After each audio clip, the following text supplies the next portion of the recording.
Well, welcome back to Focus Today, and I'm your host, Steve Johnson. Normally, Perry's the one who says his name. Insert Peggy Atkinson here, but now it's me. And actually, he is our guest as we are looking at the aspect of 30 years in ministry. And we're going to this isn't a walk necessarily down memory lane, but it's a time to kind of show where we started from, how we've gotten here, and perhaps where we're going. And we don't have a whole lot of time, so we're going to cover a lot of ground for 30 years, actually. But Peggy is here, and so is Perry. And I want to encourage you, you can keep calling. We still have Renee and Linda, who are here in the studio, and others outside that can call and take your support, as we are looking for 19 calls that we need yet for the rest of this hour. So you can call, you can multitask. You can call and also watch what's going on here. 776-5368. All right, let's go back a little bit, 30 years, which, you know, for some people that's like yesterday. My hair was dark. So was mine. And you were living someplace else. Still is. You're still in. How does that happen? I don't know. You were in Sacramento 30 years ago, weren't you? Uh-huh. Okay, so the quick story is you got there to here, but how was this transition here? Because you really weren't that familiar with the Medford area, were you at that point? Well, Peggy's aunt and uncle lived here, and we'd come and visit them, and then our family would vacation on the Klamath River, so we were a little familiar with the area. But like a lot of people, you were just visitors at that point, right? You didn't live here or anything. Yeah, we heard about KDOV possibly being for sale.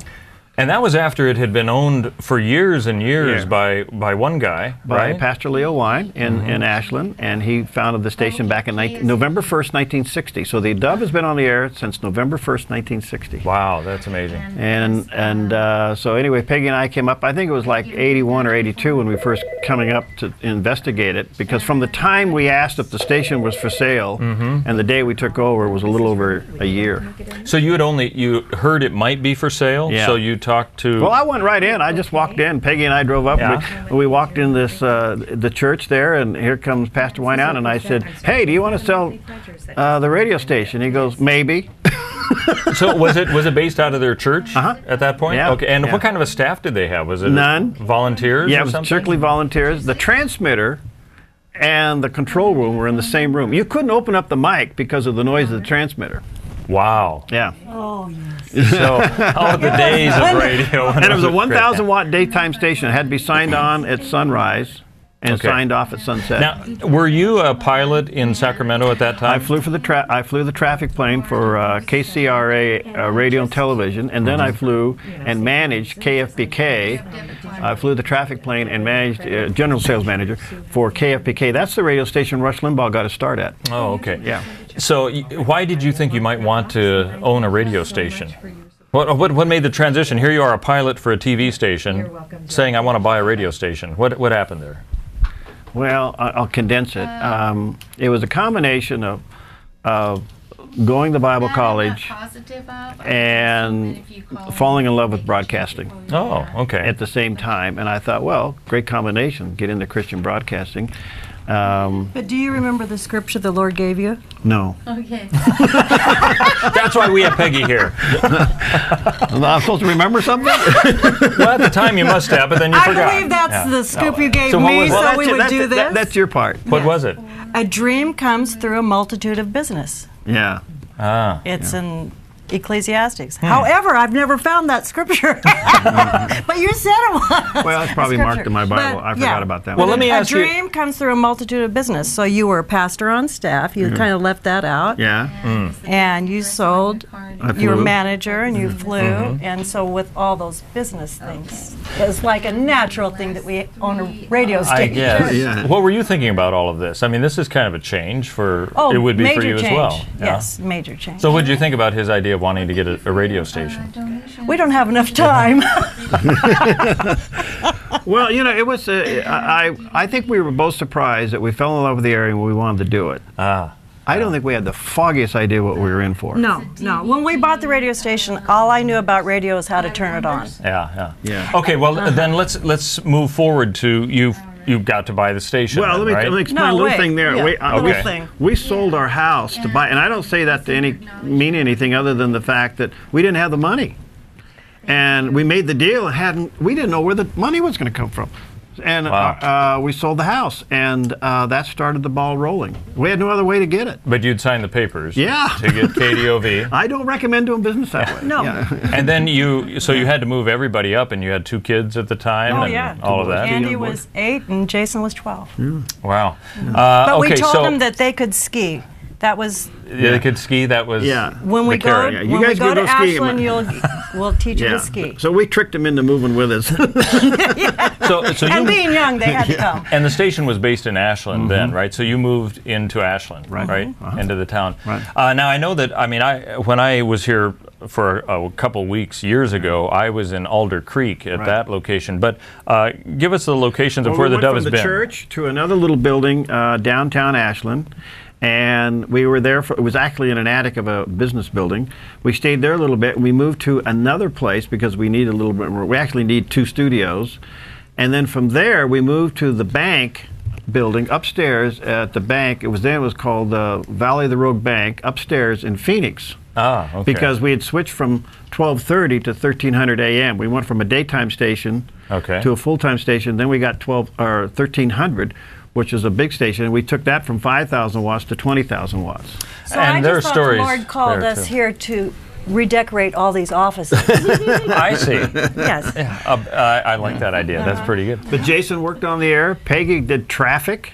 I was running around trying to By hand. I No did computers. logs. I did all the billing. Uh-huh. by hand. Yeah. So it was a family effort at that point. Yeah. You had a few. Did you hire a few people, or Oh, were they yeah, volunteers, or what? Yeah, and they're part of the alumni out there. They're now being counseled by Patrick. That's why we left Patrick. Well, we've had a few of those come and go, like Jim McCoy. He Yeah. worked for a while, and Yeah. then Came has back, come right. back, and all the rest. So, okay, at some point you got this thing, and then you realize what the responsibilities are really for keeping it going. At what point did you say, okay, we need to formulate this into something that has a cohesiveness to it? Because you clearly didn't have the staff, so you had to get some programs and all that kind of thing. Where do you think the transition came? Reflecting somewhat what we see with the Dove now, as far as on the radio side. Well, I think there was a time in my life where things were really kind of goofy, and it's a long story, but I remember going away and praying and fasting, and I'll never forget the experience, and I'll cut it real short. But things were really not going well with the station, and so I had been praying and was fasting, and I had better conversation with wallpaper than I did with God. It just wasn't happening. And from the time I decided I had to leave where I was to come back home, from the couch to the door, the Lord spoke to me just like that. And he said, I can't use you anymore because you have gone from being a servant to being an owner. And what I placed in your hand, you gripped and made it your own, and I can't give out of that hand. And when I put something in your hand, there's come a time I want you to give it away so I can put something fresh in your hand. And at that moment, it was a huge thing in my life, and I won't go through all the details.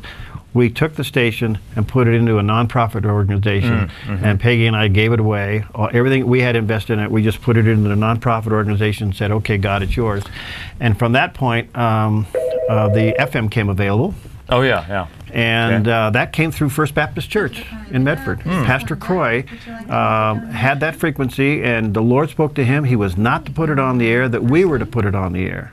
And so we got it, we started building it, and we moved it from a low-power FM to a Class C2, which is one of the biggest stations you can build. And now we have how many stations? We have along 4 the coast? FMs. Yeah. We have 6 FM translators. We have 3 more FM translators coming on. Yeah. And then, of course, everybody knows the story of the TV because everybody got involved Well, in it. and let me take a super jump there. Did you expect that that there would be a TV aspect to the Dove? No. When did you start getting I an looked idea? in it quite a few times. I tried to do it, couldn't make a deal. I just gave up on it.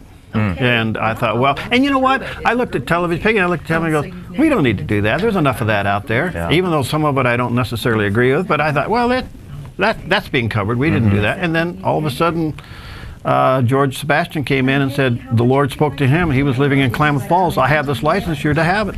That's how it happened. Wow.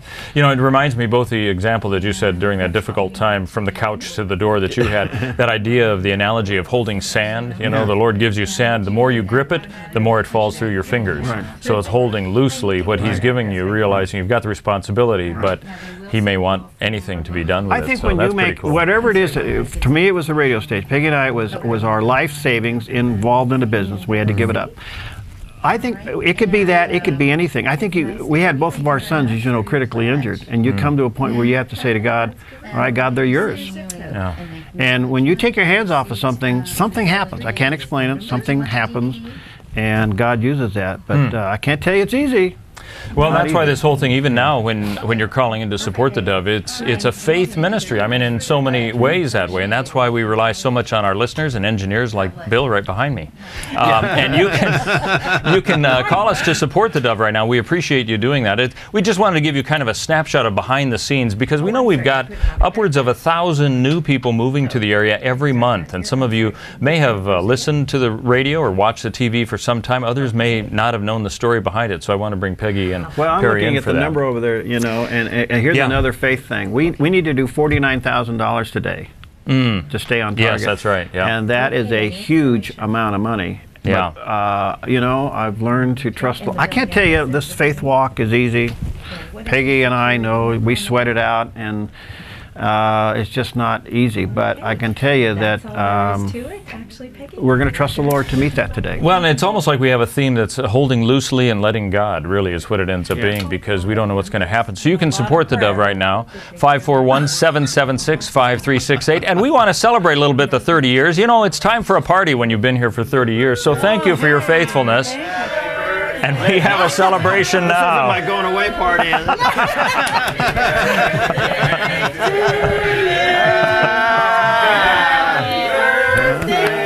Oh, look at that. Dear Dove, yeah. Happy birthday to you. Wow.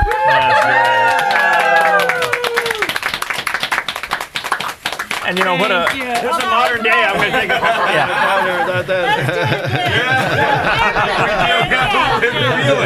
You know, Happy birthday to you. Happy birthday to you. Happy birthday, dear Dove. Happy birthday to you. Well, you know what I'd suggest is people keep calling in, and if you want, there's time to get at least some cake. Yeah, that's right. But you have to do it. So 30 years. Well, thank you, Perry and Peggy, for doing what you have done. Just to give you an update here before we have that, we still need 15 calls now. Thank you for your support. Let's see, we've had 20. Thank you for that one, because we're at 51% of our goal. Just to let you know where we're at. 30 years, do we get another cake? Yes, it'll be a double-decker. A double-decker 60. Will you wheel us in to eat it? That's right. Well, and I think it shows you what you're doing now is kind of laying the whole foundation for yet the next generation. And we've been seeing how that is so much needed these days. So while we celebrate these 30 years, we anticipate the next 30 years, and you're able to make it happen when you support the Dove. So if you haven't memorized the number already, it's 541-776-5368, or you can go online at thedove.us. For now, let's celebrate with cake. Thanks. Keep calling. Appreciate it.